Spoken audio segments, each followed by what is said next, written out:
un día más, con la gracia del Señor, proseguimos el comentario del Catecismo de nuestra Madre la Iglesia. Nos faltan 2 puntos, el 226 y 227, para terminar el apartado Consecuencias de la fe en el único Dios. Después de haber hablado que Dios es verdad, Dios es amor, Dios revela su nombre, Dios es el que es, al final el Catecismo ha querido reservar unos puntos, a ver, consecuencias prácticas de nuestra fe en el único Dios. Y hemos hablado de reconocer la grandeza y la majestad de Dios, vivir en acción de gracias, reconocer la unidad y la verdadera dignidad de todos los hombres, puesto que tenemos un único Dios Padre de todos.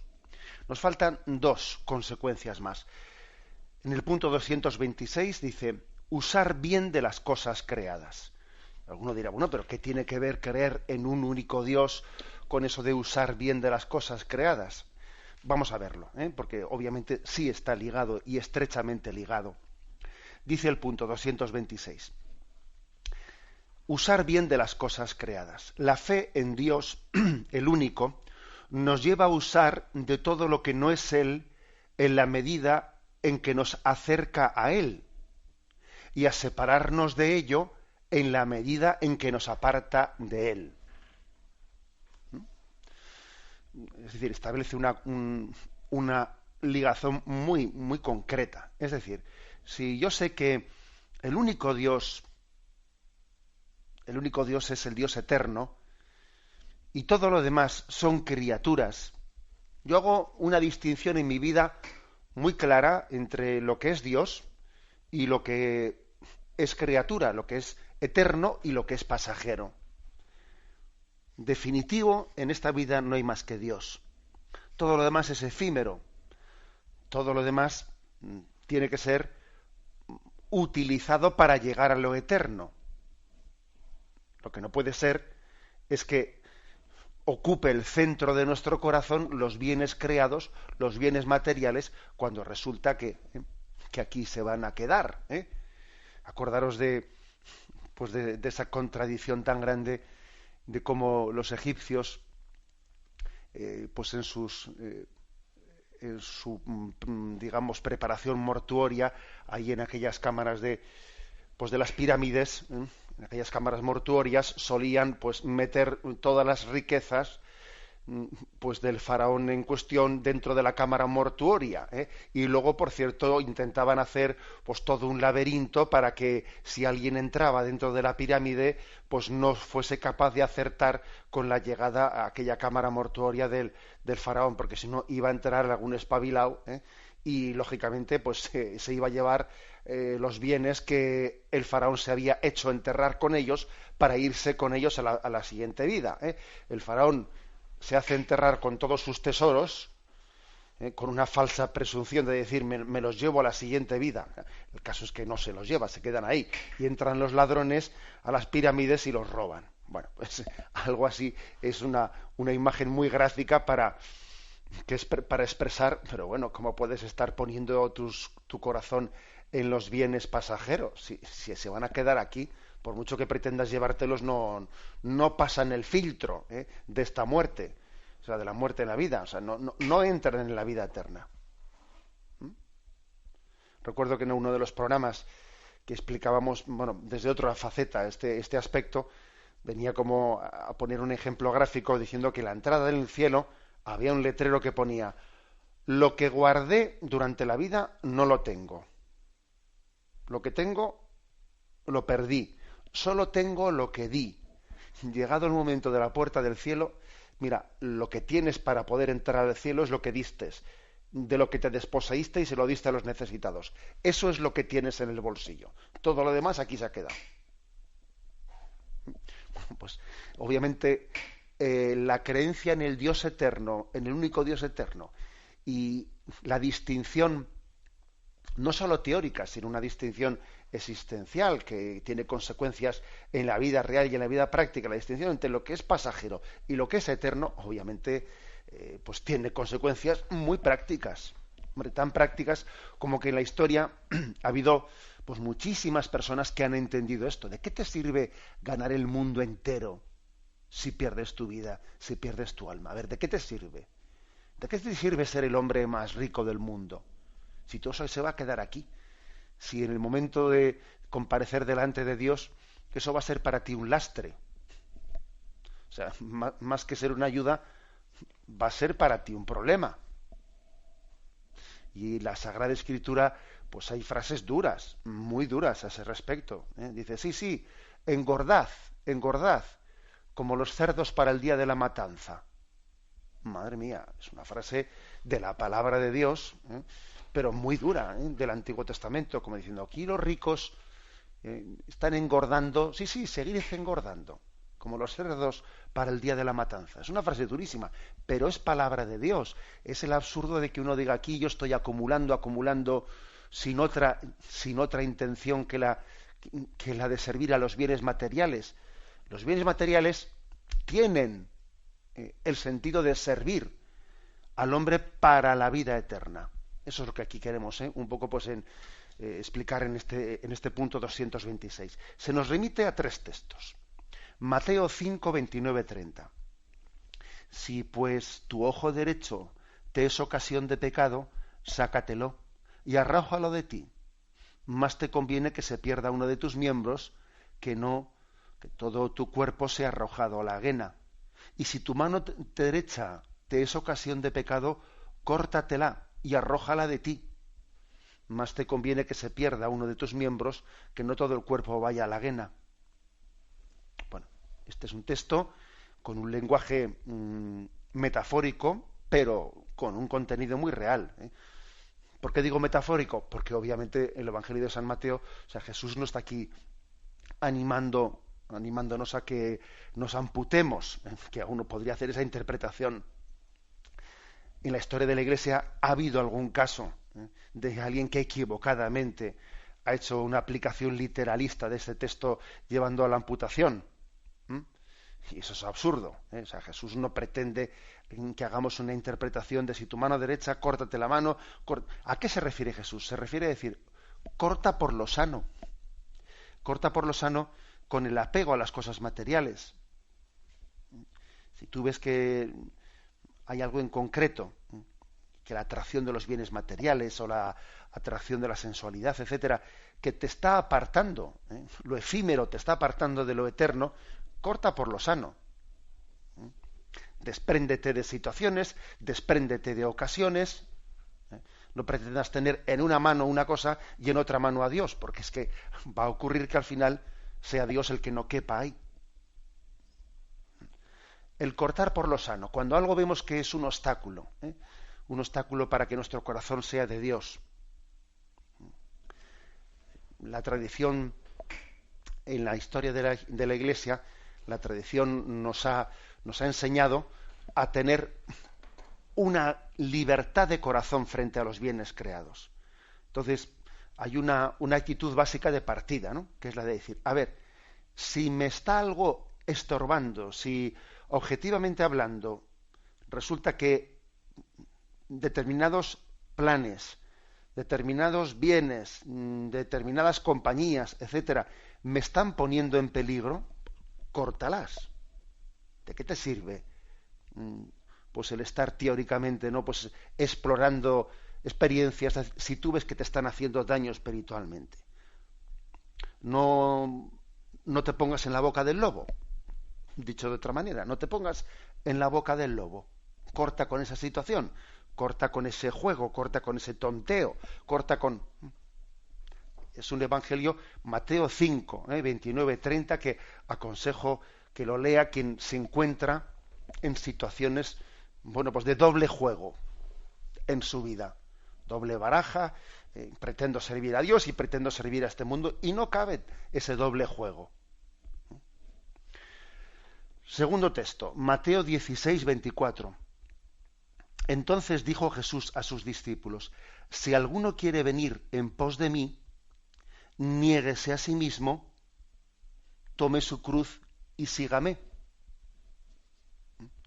Aquí también hay una afirmación de Jesús diciendo, es que claro, a veces pretendemos seguir a Jesús sin que suponga ninguna negación. Yo quiero seguir a Dios y también, y marco ahí un ni, conjunción copulativa, y también quiero servir, pues eso, no a mis vanidades y quedar bien delante de los demás. Quiero servir a Jesús, pero también yo quiero ser el triunfador del lugar, quiero ser el que más dinero tenga, el que ocupe el... Oiga, es que no se puede servir a dos señores. Es que Jesús habló de una negación a nosotros mismos para poder seguirle. Entonces, a veces también el amor se demuestra en la capacidad de desprendimiento por eso que amo. Acordaros que el Evangelio pone esa imagen tan hermosa. El reino de Dios se parece a un hombre que descubrió un tesoro escondido. Vendió todo lo que tenía para poder comprar aquel terreno donde estaba el tesoro escondido y se quedó con ese tesoro. Claro, es que lo que no puedes es decir, bueno, yo me voy a quedar con este tesoro además de todo lo que tengo. No, necesito vender todo lo que tengo para encontrarme con ese tesoro. El amor se demuestra también en la capacidad de desprendimiento. Si uno se encuentra pues, con la mujer de su vida, pues es muy probable que la mujer de su vida también le lleve a cambiar los hábitos. Entre otras cosas, igual, a marchar a otro país. Y me caso y me voy a otro país. Pues tú fíjate, eso puede ocurrir perfectamente. Yo recuerdo haber recibido una visita de una persona que estaba discerniendo, ¿no?, el matrimonio, etcétera, y entonces me dice, es que tengo pues un posible pretendiente, pero claro, yo como ya tengo cierta edad y tengo una seguridad en el trabajo, etcétera, yo no sé, le he puesto como condición que para casarme tendría que ser él el que viniese aquí, yo no me movería de aquí porque yo ya tengo una estabilidad en el trabajo y yo no estoy dispuesta a mover esa estabilidad por casarme, ¿no? Entonces, claro, le dije yo, ¿sabes lo que te digo? No te cases. O sea, si me planteas las cosas así, te digo, mira, mi consejo es que no te cases, porque vamos a ver, porque tú no estás, o sea, no estás dispuesto. Has puesto como un acondicionamiento previo que yo no te digo ni que debas de dejar el trabajo ni que no debas de dejarlo, que igual lo prudente es que ese trabajo continúe, pero el planteamiento de partida, la condición sine qua non que tú estás poniendo pues para poder casarte, que es que yo no me muevo ni un milímetro de la situación en la que estoy, pero además no por algún argumento altruista, pues porque yo tenga una obligación con mi madre, que es mi mayor o tal, que está ya sola, que solamente la puedo cuidar yo, no, sino únicamente ya por comodidad, porque me da miedo moverme, porque no...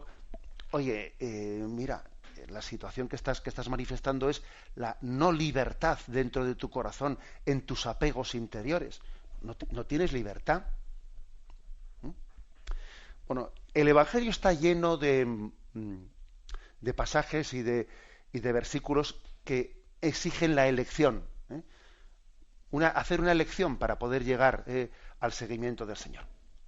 Si me permitís un pequeño chiste que se suele contar por ahí, que me imagino que muchos habréis oído, dice que San Pedro, que sabéis que a veces le solemos pintar en la puerta del cielo, bueno, pues iba a hacer un recado y entonces le dice a uno que acababa de entrar al cielo, dice, oye, sustitúyeme un momento en la puerta del cielo porque tengo que ir a hacer un recado. Y dice, bueno, ¿y yo aquí cómo lo hago? Y dice, pues mira, esto es muy sencillo.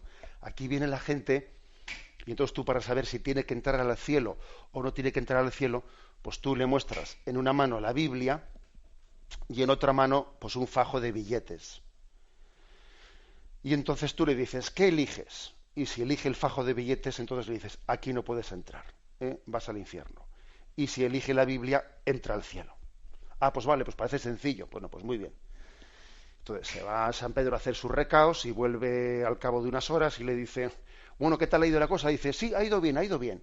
Dice, únicamente ha habido, no sé, una duda que he tenido con uno y bueno, ¿cómo ha sido eso? Dice, no, pues porque, bueno, ha venido uno y entonces le he dicho, como a todos los demás, a ver qué quería elegir, si el fajo de billetes o quería elegir la Biblia, y me ha dicho, a ver, déndeme la Biblia, y entonces ha empezado a leer pasajes de la Biblia que le gustaban, uno de Lucas 18, y ha cogido un billete y lo ha puesto para guardar la página, luego ha leído otro pasaje de Isaías, un pasaje que le gustaba, y ha cogido otro billete y lo ha metido para guardar la página, y al final, bueno, pues tenía todos los billetes de dinero guardando las páginas en la Biblia y se ha ido con la Biblia dentro con los billetes guardándola, ¿no? Y entonces le dice San Pedro, ¿no? Le dice, vaya, otro espabilado que se nos ha colado, ¿eh? Bueno, pues este chiste tiene su jugo, evidentemente. ¿A qué se refiere? A que pretendemos compaginar lo incompaginable, ¿eh? Pretendemos tener dos señores, ¿eh? Y Jesús insiste en esa capacidad de renuncia para seguirle. Hay un único Dios y yo no puedo postrar mi corazón ante dos señores. El siguiente texto que se nos ofrece es Mateo 19, versículos 23 al 24. Entonces Jesús dijo a sus discípulos: Yo os aseguro que un rico difícilmente entrará en el reino de los cielos. Os lo repito, es más fácil que un camello entre por el ojo de una aguja que el que un rico entre en el reino de los cielos. Se insiste de nuevo en el mismo aspecto, es decir, no se puede entrar en el cielo cuando mi corazón está puesto en los bienes materiales. En el fondo, la riqueza, fijaros bien, que la riqueza no está únicamente en el poseer muchos bienes, porque uno puede ser rico siendo pobre, y también puede ser pobre siendo rico. ¿A qué me refiero? Pues me refiero que alguien puede tener pocos bienes y sin embargo tiene puesto su corazón en los bienes que no tiene. Y también es posible que Dios dé él, no es fácil esto que voy a decir, no es fácil, pero puede ocurrir que un rico, alguien que tiene muchos bienes materiales, su corazón de facto no está en ellos, sino está en Dios y tiene la disponibilidad de desprenderse de ellos. Las dos cosas pueden ocurrir, que también uno se encuentra con pobres cuyo corazón está en los bienes materiales.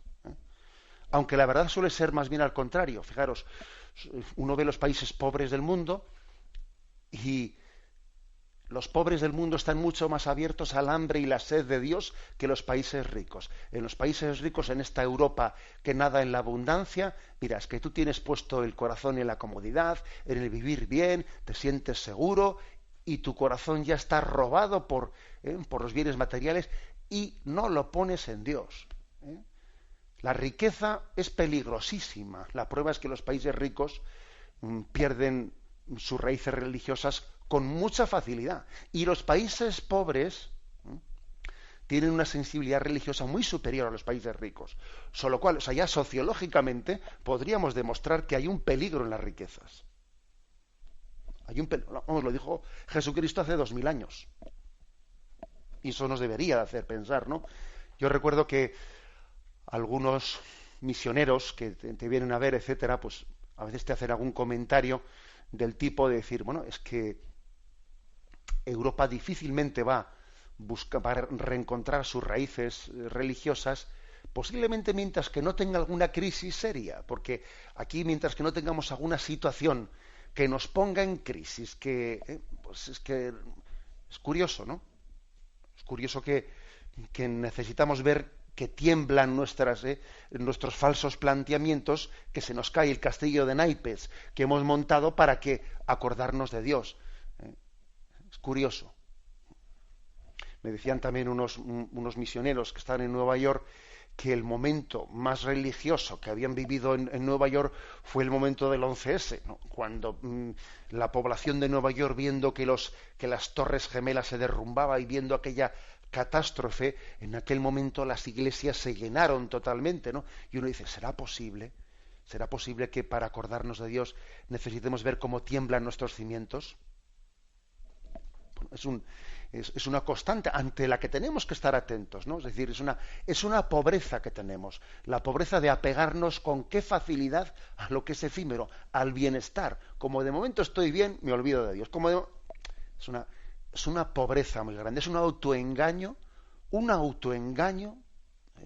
desde luego mayúsculo, ¿no? El que alguien, pues mira, pues como estoy tranquilo, como estoy bien, y además tengo un seguro de vida y tengo no sé qué, pues aquí me olvido de todo, ¿no? Bien, como veis son textos evangélicos muy directos, muy, muy llamados a decir, oye, que de la afirmación de que hay un único Dios que es eterno y que todo lo demás son bienes creados, se tienen que desprender consecuencias muy claras en nuestra vida. La bendición de Dios Todopoderoso, Padre, Hijo y Espíritu Santo, descienda sobre vosotros. Alabado sea Jesucristo.